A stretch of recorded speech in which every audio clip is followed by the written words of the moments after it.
Ek was klein en nou groot. My ouers het altyd gesê, geniet die kind, wees in jou. Want groot word is net te veel.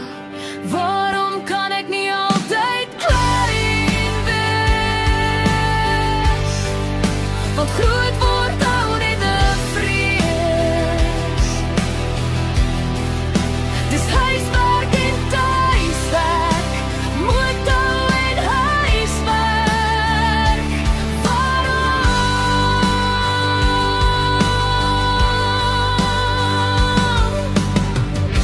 Toe kom daar een in my lewe, 'n vriend of net dalk meer. Iemand vir wie ek omgee. Dit was 'n ander soort seer.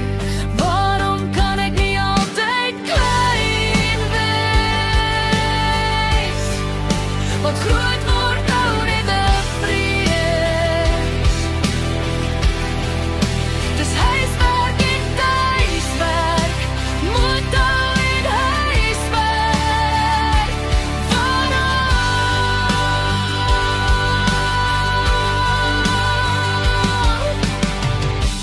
Nou is ek getroud, met kinders en al die geluk.